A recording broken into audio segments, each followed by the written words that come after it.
నమస్కారం. మీరు చూస్తున్నారు ప్రజల ఒపీనియన్ న్యూస్ ఛానల్. ఈరోజు ఈ వీడియోలో ఒక విషాదమైన సంఘటన గురించి తెలుసుకుందాం. తిరుపతి జిల్లాలో పుత్తూరులో జరిగిన సంఘటన ఇది. ఈ యొక్క సంఘటన వల్ల ప్రతి ఒక్క హృదయం అనేది కలిచివేసిందండి. ఒక కన్న తల్లి కన్న కుమార్తెను చంపేసి తను కూడా సూసైడ్ చేసుకొని చనిపోయింది.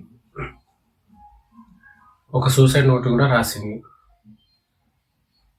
ఆ సూసైడ్ నోట్లో క్లియర్గా మెన్షన్ చేసింది, తల్లిదండ్రులు చూపించిన సంబంధం కాకుండా ఇష్టంతో నచ్చిన వాడిని పెళ్లి చేసుకున్నందుకు తగిన శాస్త్రి జరిగింది. పెళ్లి చేసుకున్నప్పటి నుంచి ఎప్పుడు చూసినా హస్బెండ్తో గొడవలు, ఆర్థిక ఇబ్బందులు, ఆర్థిక సమస్యలు.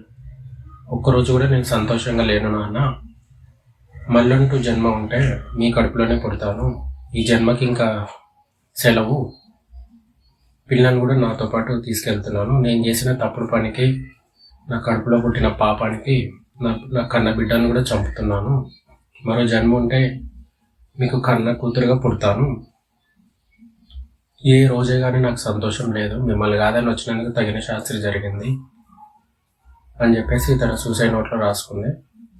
తన హస్బెండ్ నేమ్ వచ్చేసి శివశంకర్.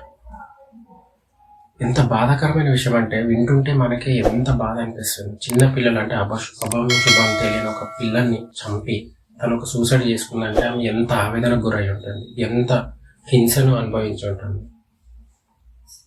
లవ్ చేసి పెళ్లి చేసుకున్నారు, అంతవరకు బాగానే ఉంది. కాపురం కూడా అలాగే ఉండాలి కదా. తల్లిదండ్రులను ఎదిరించి పెళ్లి వివాహం చేసుకుంటారు. అప్పుడున్న ధైర్యము సంపాదించే దాంట్లో ఎందుకు ఉండట్లేదు ఇప్పుడున్న యూత్కి. 70-80 సంవత్సరాలు బతకాల్సిన జీవితాలు క్షణికావేశంలో సూసైడ్లు, మర్డర్లు చేసుకుంటున్నారు ఇప్పుడున్న జనరేషన్లో.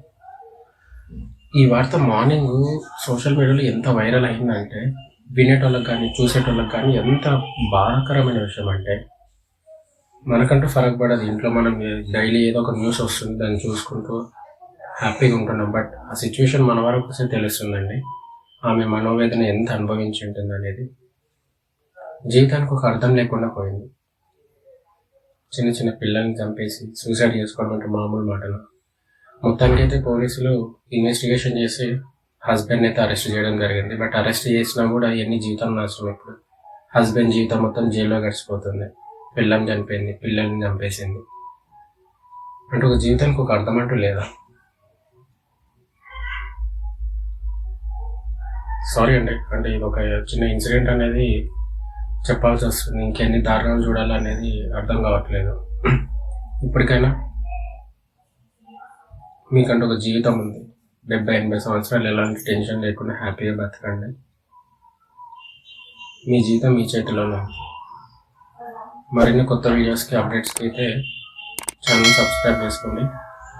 ఇంకా మరికొన్ని వార్తలతో మీ ముందుకు వస్తాను. Thank you.